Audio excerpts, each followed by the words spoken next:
The Unix system. In the previous chapters, we examined many operating system principles, abstractions, algorithms, and techniques in general. Now it is time to look at some concrete systems to see how these principles are applied in the real world. We will begin with Unix because it runs on a wider variety of computers than any other operating system.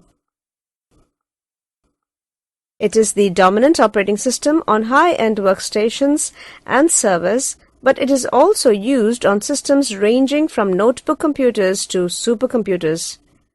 It was carefully designed with a clean and despite its age, is still modern and elegant. Many important design principles are illustrated by Unix. Quite a few of these have been copied by other systems. Our discussion of Unix will start with its history and evolution of the system. Then we will provide an overview of the system to give an idea of how it is used. Although graphical interfaces may be easy for beginners, they provide little flexibility and no insight into how the system works.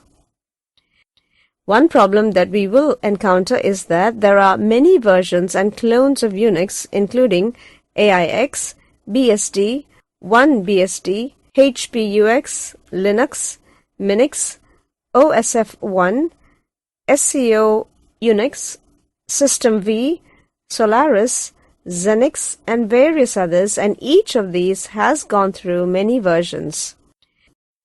Unix history. Multics, Multiplexed Information and Computing Service. Uniplexed Information and Computing Service.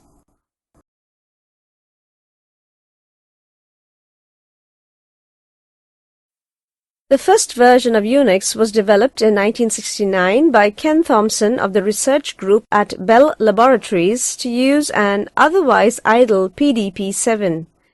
Thompson was soon joined by Dennis Ritchie, and they, with other members of the research group, produced the early versions of Unix. Ritchie had previously worked on the Multics project, and Multics had a strong influence on the newer operating system. Even the name Unix is a pun on Multics. The basic organization of the file system, the idea of the command interpreter or the shell as a user process, the use of a separate process for each command, the original line editing characters, hash to erase the last character and @ to erase the entire line, and numerous other features came directly from Multics. Ideas from other operating systems such as MITS and the XDS 940 system were also used. Ritchie and Thompson worked quietly on Unix for many years. They moved it to a PDP 1120 for a second version. For a third version, they rewrote most of the operating system in the system's programming language C instead of the previously used assembly language. C was developed at Bell Laboratories to support Unix. Unix was also moved to larger PDP-11 models such as the 1145 and 1170.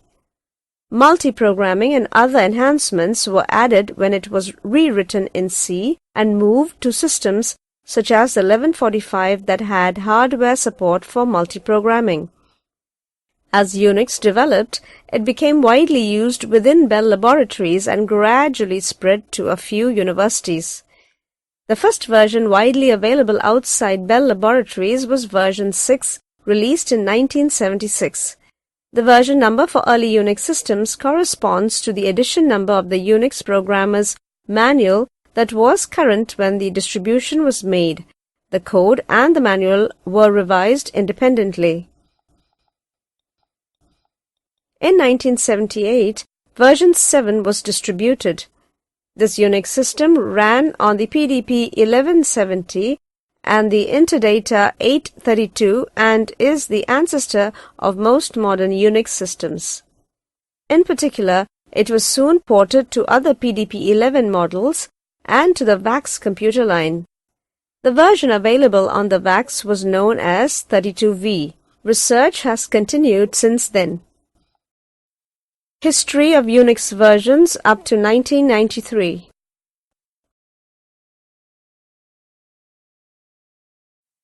Design principles.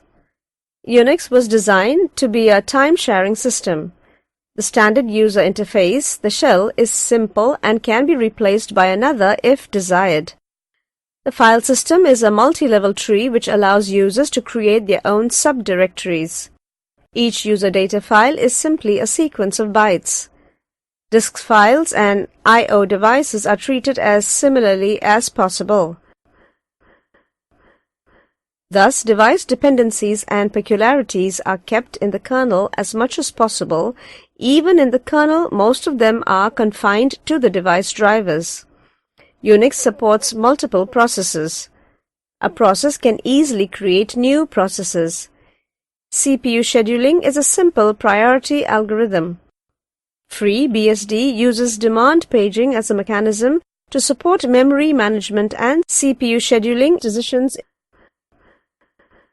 Swapping is used if a system is suffering from excess paging because Unix was originated by Thomson and Ritchie as a system for their own convenience.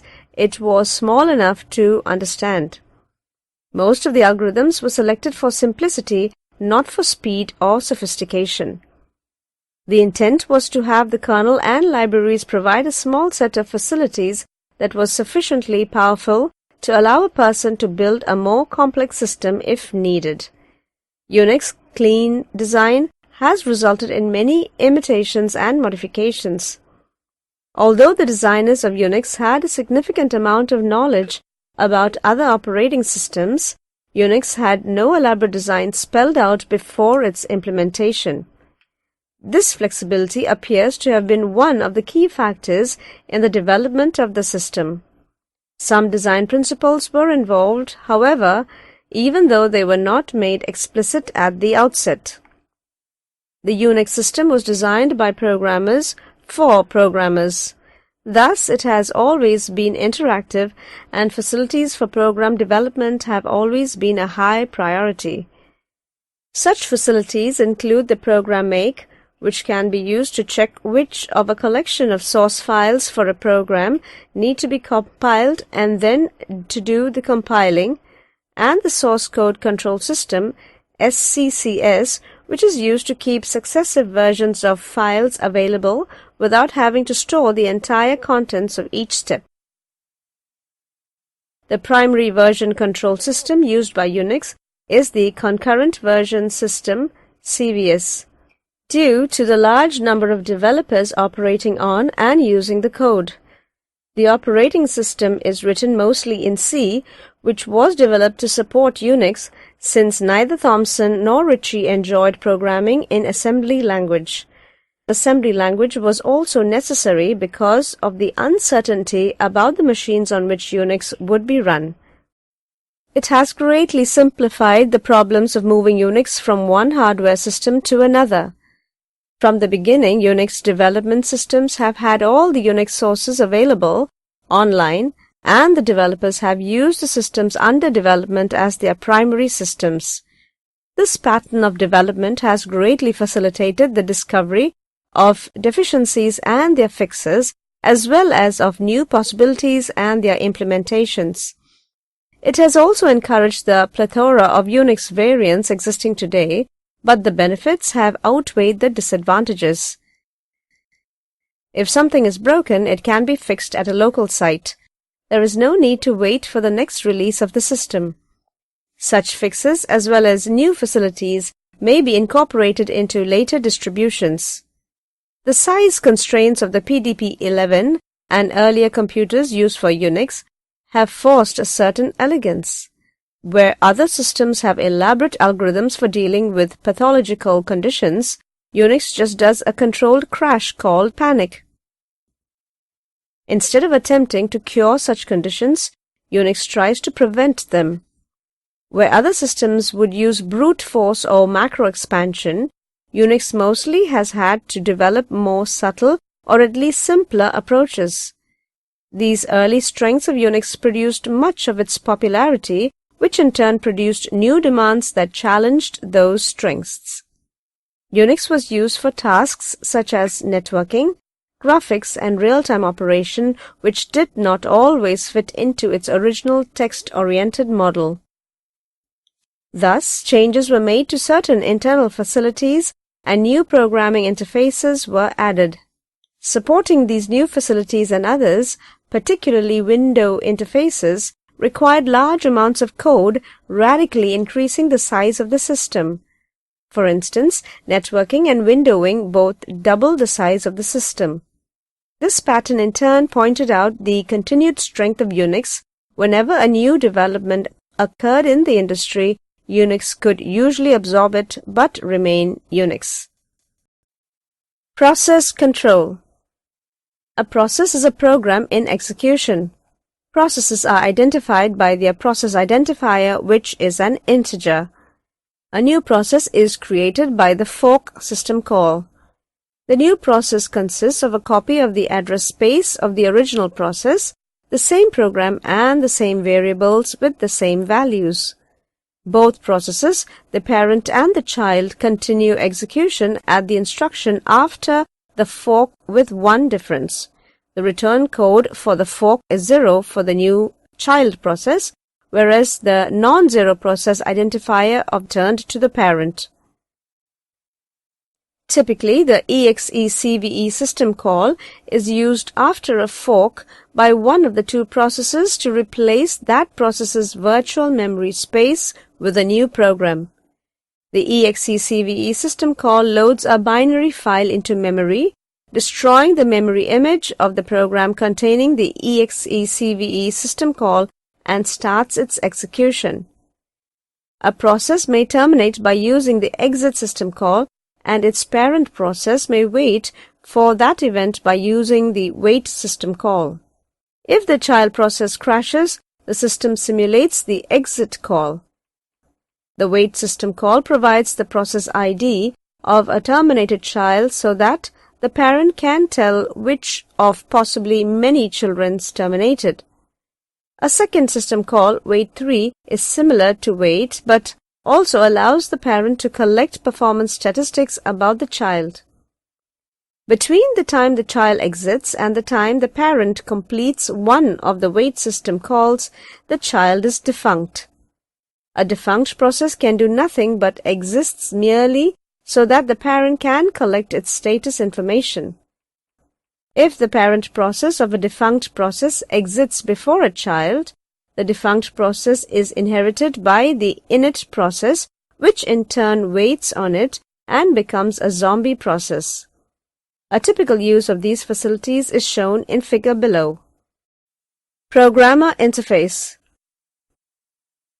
Like most operating systems, Unix consists of two separable parts, the kernel and the system's programs. We can view the Unix operating system as being layered, as shown in figure below. Everything below the system call interface and above the physical hardware is the kernel. The kernel provides the file system, CPU scheduling, memory management, and other operating system functions through system calls. Systems programs use the kernel-supported system calls to provide useful functions such as compilation and file manipulation. System calls define the programmer interface to Unix. The set of systems programs commonly available defines the user interface. The programmer and user interface define the context that the kernel must support. Most systems programs are written in C, and the Unix Programmer's Manual presents all system calls as C functions. A system program written in C for FreeBSD on the Pentium can generally be moved to an alpha FreeBSD system and simply recompiled even though the two systems are quite different. The details of system calls are known only to the compiler. This feature is a major reason for the portability of Unix programs. System calls for Unix can be roughly grouped into three categories: file manipulation, process control, and information manipulation. The fourth category, device manipulation, but since devices in Unix are treated as special files, the same system calls support both files and devices, although there is an extra system call for setting device parameters. Unix utility programs.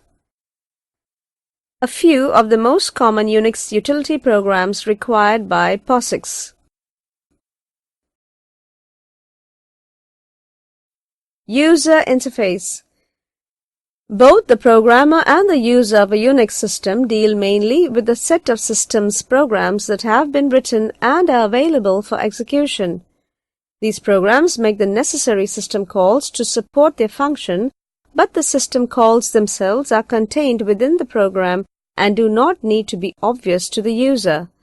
The common systems programs can be grouped into several categories. Most of them are file or directory oriented.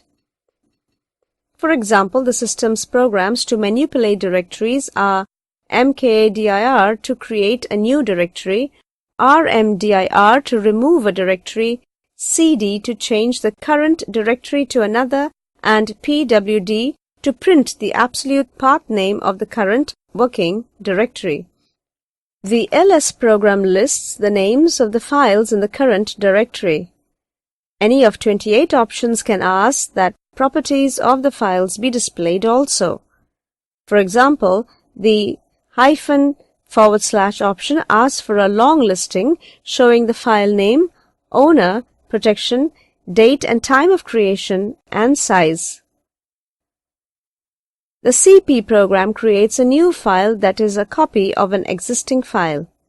The mv program moves a file from one place to another in the directory tree. In most cases, this move simply requires a renaming of the file. If necessary, however, the file is copied to the new location and the old copy is deleted. A file is deleted by the rm program, which makes an unlink system call. To display a file on the terminal, a user can run cat. The cat program takes a list of files and concatenates them, copying the result to the standard output, commonly the terminal. On a high-speed CRT display, of course, the file may speed by too fast to be read. The more program displays the file one screen at a time, pausing until the user types a character to continue to the next screen. The head program displays just the first few lines of a file, tail shows the last few lines. Process management. A major design problem for operating systems is the representation of processes. One substantial difference between Unix and many other systems is the ease with which multiple processes can be created and manipulated. These processes are represented in Unix by various control blocks. No system control blocks are accessible in the virtual address space of a user process. Control blocks associated with a process are stored in the kernel. The kernel uses the information in these control blocks for process control and CPU scheduling. Process control blocks. The most basic data structure associated with processes is the process structure. A process structure contains everything that the system needs to know about a process when the process is swapped out, such as its unique process identifier, scheduling information, for example, the priority of the process, and pointers to other control blocks. There is an array of process structures whose length is defined at system linking time. The process structures of ready processes are kept linked together by the scheduler in a doubly linked list, the ready queue, and there are pointers from each process structure to the process's parent, to its youngest living child, and to various other relatives of interest, such as a list of processes sharing the same program code, text. The virtual address space of a user process is divided into text, program code, data, and stack segments. The data and stack segments are always in the same address space, but they may grow separately and usually in opposite directions.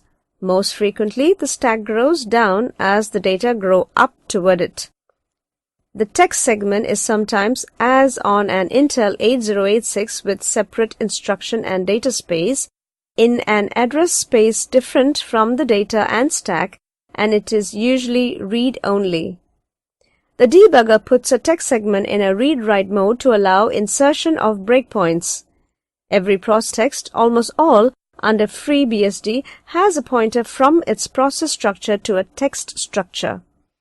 The text structure records how many processes are using the text segment, including a pointer into a list of their process structures and where the page table for the text segment can be found on disk when it is swapped. The text structure itself is always resident in main memory. An array of such structures is allocated at system link time. The text, data, and stack segments for the processes may be swapped. When the segments are swapped in, they are paged. The page tables record information on the mapping from the process's virtual memory to physical memory. The process structure contains pointers to the page table for use when the process is resident in main memory, or the address of the process on the swap device when the process is swapped.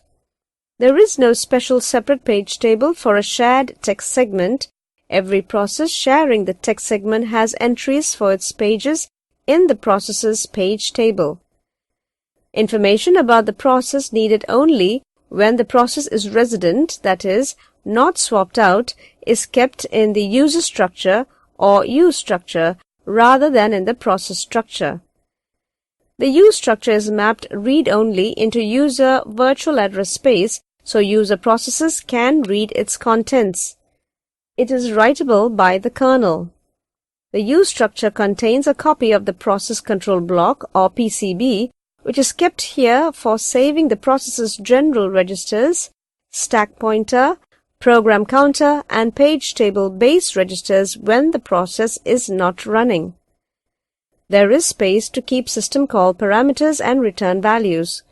All user and group identifiers associated with the process, not just the effective user identifier kept in the process structure, are kept here.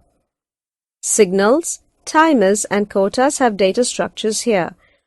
Of more obvious relevance to the ordinary user, the current directory and the table of open files are maintained in the user structure.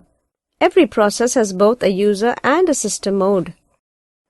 Most ordinary work is done in user mode, but when a system call is made, it is performed in system mode. The system and user phases of a process never execute simultaneously. When a process is executing in system mode, a kernel stack for that process is used rather than the user stack belonging to that process. The kernel stack for the process immediately follows the user structure. The kernel stack and the user structure together compose the system data segment for the process.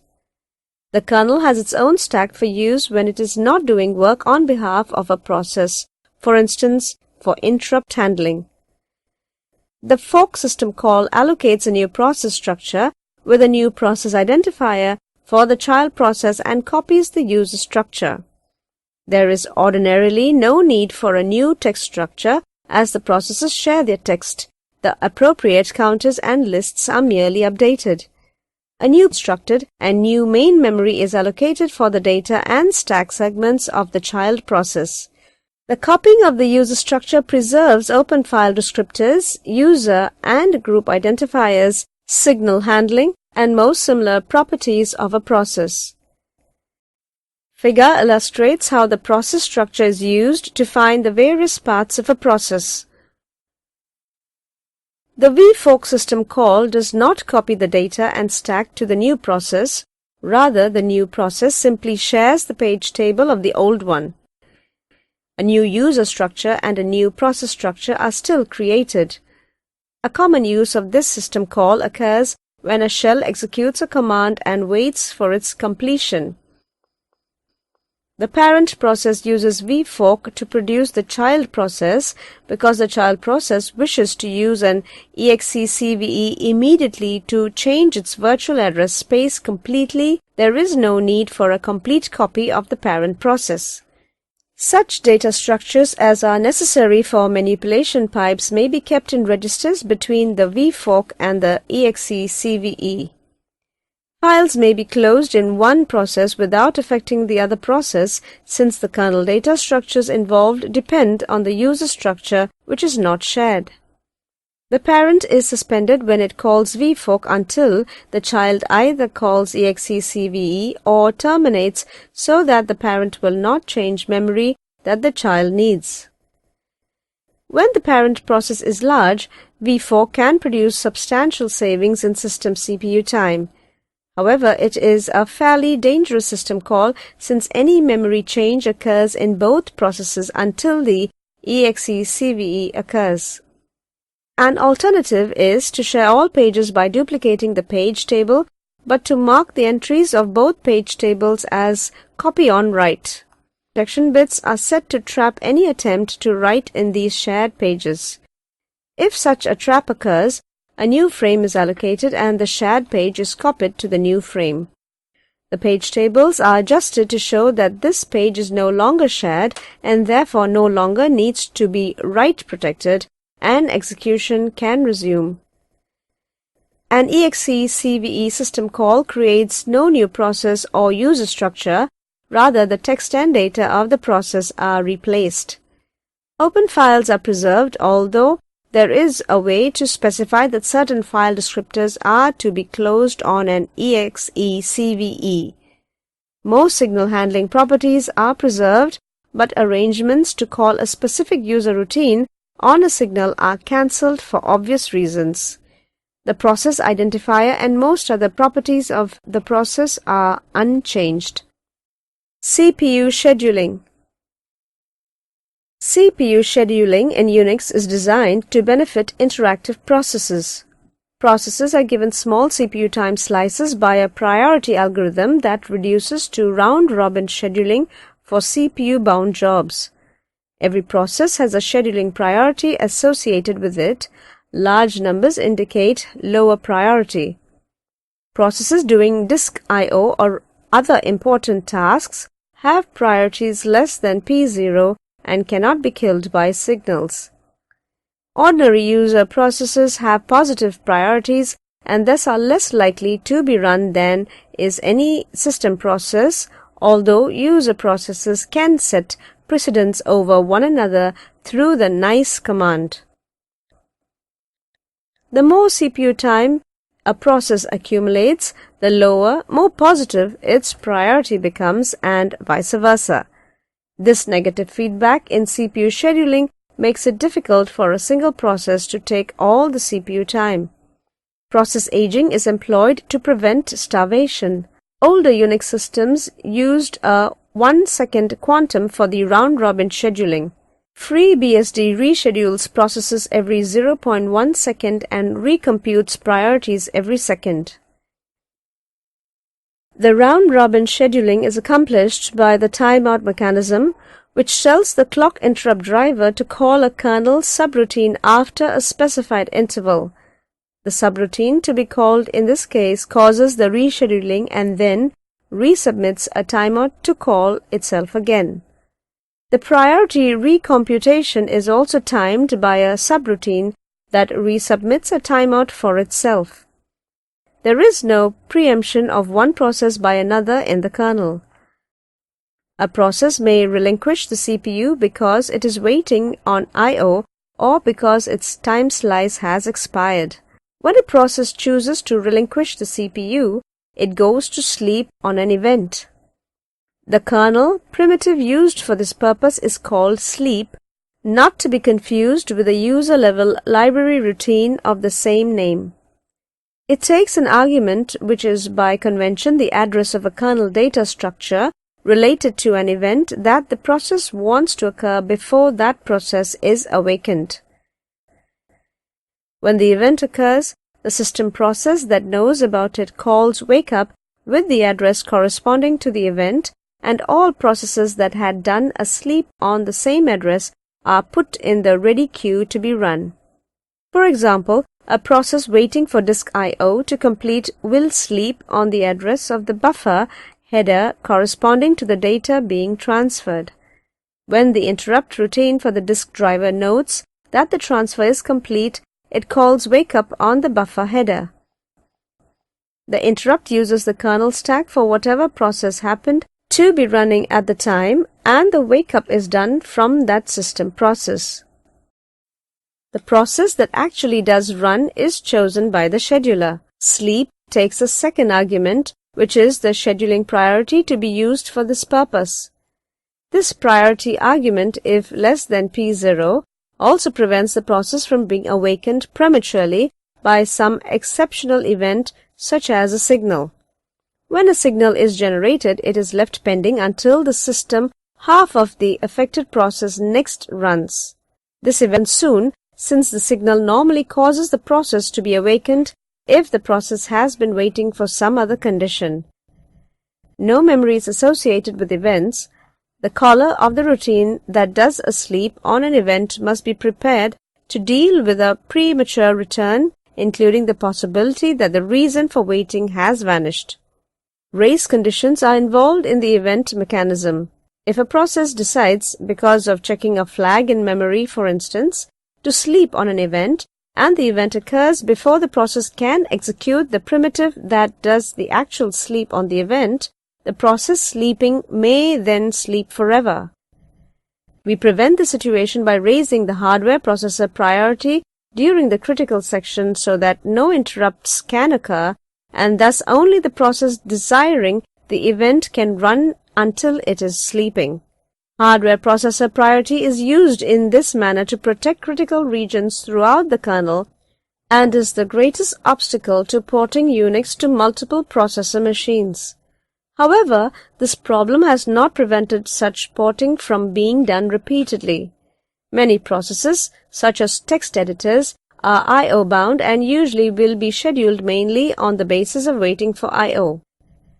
Experience suggests that the Unix scheduler performs best with I/O bound jobs, as can be observed when several CPU bound jobs, such as text formaters or language interpreters, are running. However, the negative feedback property of the priority scheme provides some long-term scheduling in that it largely determines the long-term job mix. Medium-term scheduling is done by this swapping mechanism. Memory management. Much of Unix's early development was done on a PDP-11. The PDP-11 has only 8 segments in its virtual address space, and the size of each is almost 8,192 bytes. The larger machines, such as the PDP-1170, allow separate instruction and address spaces, effectively doubling the address space and number of segments, but this address space is still relatively small. In addition, the kernel was even more severely constrained due to dededication of one data segment to interrupt vectors, another to point at the per-process system data segment, and yet another for the Unibus system I/O bus registers. Further, on the similar PDP-11s, total physical memory was limited to 256 KB. The total memory resources were insufficient to justify or support complex memory management algorithms. Thus, Unix swapped entire process memory images. Berkeley introduced paging to Unix with 3BSD. VAX 4.2 BSD is a demand-paged virtual memory system. Paging eliminates external fragmentation of memory. Internal fragmentation still occurs, but it is negligible with a reasonable small page size. Because paging allows execution with only parts of each process in memory, more jobs can be kept in main memory and swapping can be kept to a minimum. Demand paging is done in a straightforward manner.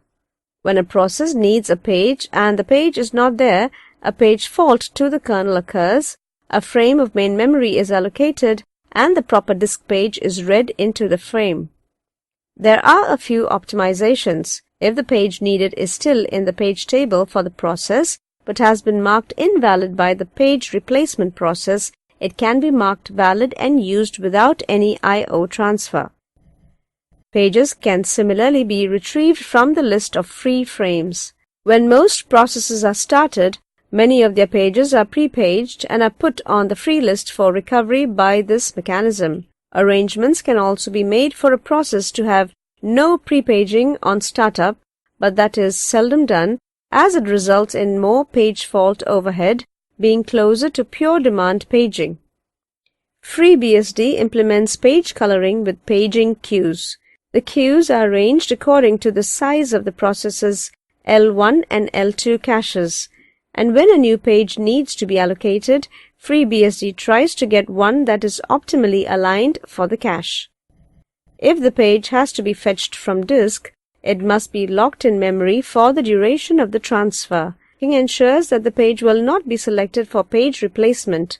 Once the page is fetched and mapped properly, it must remain locked if raw physical I/O is being done on it. The page replacement algorithm is more interesting. BSD uses a modification of the second chance clock algorithm. The map of all non-kernel main memory, the core map or CMAP, is swept linearly and repeatedly by a software clock hand. When the clock hand reaches a given frame, if the frame is marked as being in use by some software condition, for example, if physical I/O is in progress using it, or if the frame is already free, the frame is left untouched and the clock hand sweeps to the next frame. Otherwise, the corresponding text or process page table entry for this frame is located. If the entry is already invalid, the frame is added to the free list. Otherwise, the page table entry is made invalid but reclaimable, that is, if it has not been paged out by the next time it is wanted, it can just be made valid again. BSD Tahoe added support for systems that implement the reference bit. On such systems, one pass of the clock hand turns the reference bit off, and a second pass places those pages whose reference bits remain off onto the free list for replacement. Of course, if the page is dirty, it must first be written to disk before being added to the free list. Page outs are done in clusters to improve performance. There are checks to make sure that the number of valid data pages for a process does not fall too low and to keep the paging device from being flooded with requests. There is also a mechanism by which a process can limit the amount of main memory it uses. The LRU clock hand scheme is implemented in the page daemon, which is process 2. Remember that the swapper is process 0 and init is process 1. This process spends most of its time sleeping, but a check is done several times per second, scheduled by a timer to see if action is necessary. If it is, process 2 is awakened. Whenever the number of free frames falls below a threshold, lots free, the page daemon is awakened. Thus, if there is always a large amount of free memory, the page daemon imposes no load on the system because it never runs. File system. The Unix file system supports two main objects, files and directories. Directories are just files with a special format, so the representation of a file is the basic Unix concept. Blocks and fragments, inodes, directories, mapping a file descriptor to an inode, disk structures, implementations, layout and allocation policies. Some important directories found in most Unix systems. InputOutput System. One of the purposes of an operating system is to hide the peculiarities of specific hardware devices from the user. For example, the file system presents a simple, consistent storage facility, the file, independent of the underlying disk hardware. In Unix, the peculiarities of devices are also hidden from the bulk of the kernel itself by the I/O system. The I/O system consists of a buffer caching system, general device driver code, and drivers for specific hardware devices. Only the device driver knows the peculiarities of a specific device. The major parts of the I/O system are diagrammed in figure below. There are three main kinds of I/O in FreeBSD: block devices, character devices, and the socket interface. The socket interface, together with its protocols and network interfaces. Block devices include disks and tapes.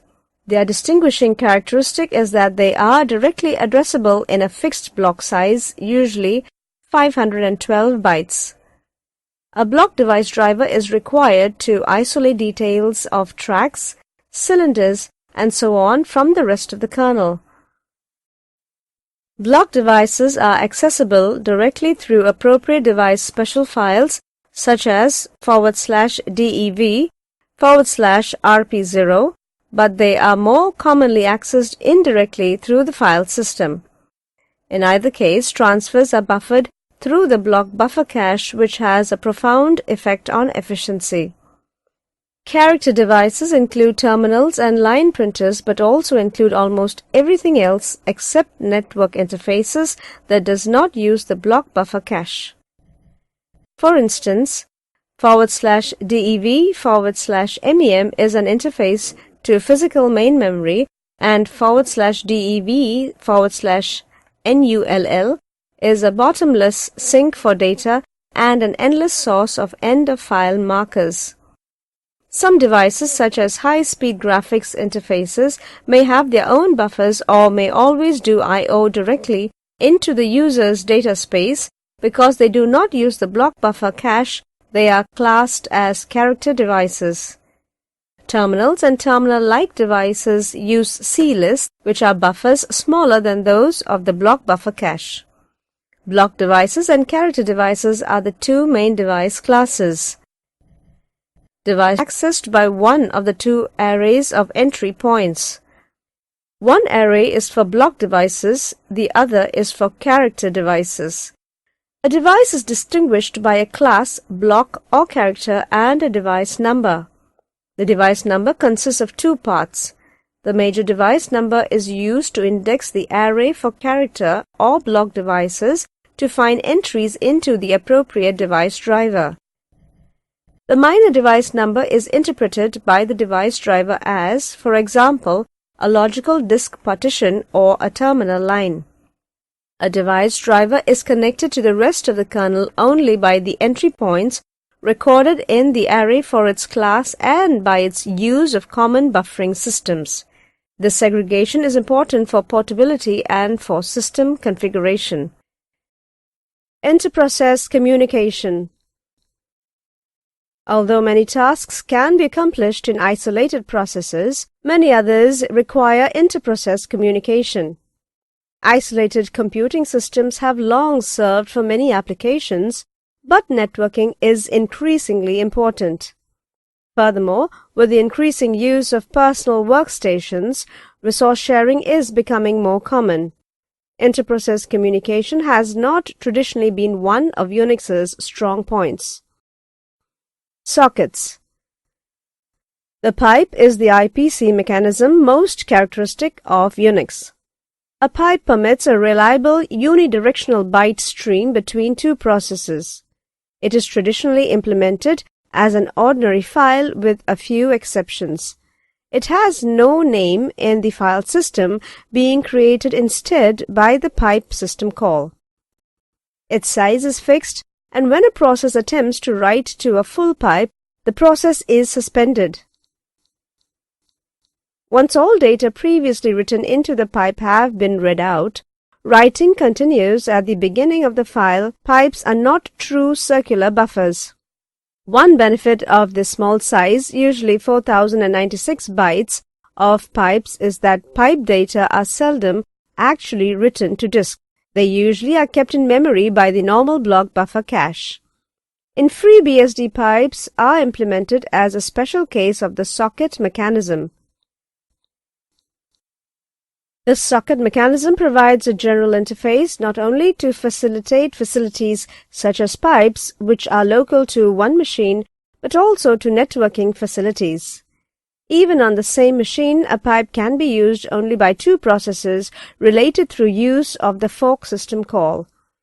The socket mechanism can be used by unrelated processes. A socket is an endpoint of communication. A socket in use usually has an address bound to it. The nature of the address depends on the communication domain of the socket. A characteristic property of a domain is that processes communicating in the same domain use the same address format. A single socket can communicate in only one domain. Socket types. There are several socket types which represent classes of services. Each type may or may not be implemented in any communication domain. If a type is implemented in a given domain, it may be implemented by one or more protocols which may be selected by the user. Stream sockets. These sockets provide reliable, duplex, sequenced data streams. No data are lost or duplicated in delivery, and there are no record boundaries. This type is supported in the Internet domain by TCP. In the Unix domain, pipes are implemented as a pair of communicating stream sockets. Sequenced packet sockets. These sockets provide data streams like those of stream sockets, except that record boundaries are provided. This type is used in the Xerox AFNS protocol. Datagram sockets. These sockets transfer messages of variable size in either direction. There is no guarantee that such messages will arrive in the same order they were sent, or that they will be unduplicated, or that they will arrive at all, but the original message or record size is preserved in any datagram that does arrive. This type is supported in the Internet domain by UDP. Reliably delivered message sockets. These sockets transfer messages that are guaranteed to arrive and that otherwise are like the messages transferred using datagram sockets. This type is currently unsupported. Raw sockets. These sockets allow direct access by processes to the protocols that support the other socket types. The protocol's accessible example, in the Internet domain, it is possible to reach TCP, IP beneath that, or an Ethernet protocol beneath that. This capability is useful for developing new protocols. Network support. Almost all current Unix systems support the UUCP network facilities, which are mostly used over dial-up telephone lines to support the UUCP mail network and the Usenet news network. These are, however, rudimentary networking facilities. They do not support even remote login, much less remote procedure calls or distribute file systems. These facilities are almost completely implemented as user processes and are not part of the operating system itself. The networking framework in FreeBSD is more generalized than is either the ISO model or the ARM, although it is most closely related to the ARM, as shown in figure below.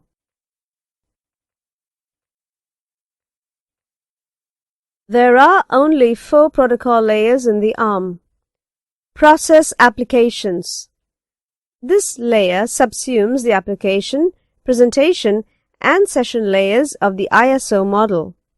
Such user-level programs as the File Transfer Protocol (FTP) and Telnet remote login exist at this level. Host-to-host. This layer corresponds to ISO's transport and the top part of its network layers. Both the Transmission Control Protocol (TCP) and the Internet Protocol (IP) are in this layer, with TCP on top of IP. TCP corresponds to an ISO transport protocol and IP performs the addressing functions of the ISO network layer. Network interface. This layer spans the lower part of the ISO network layer and the entire data link layer. The protocols involved here depend on the physical network type. The ARPANET uses the IMP host protocols, whereas an Ethernet uses Ethernet protocols. Network hardware. The ARM is primarily concerned with software, so there is no explicit network hardware layer. However, any actual network will have hardware corresponding to the ISO physics.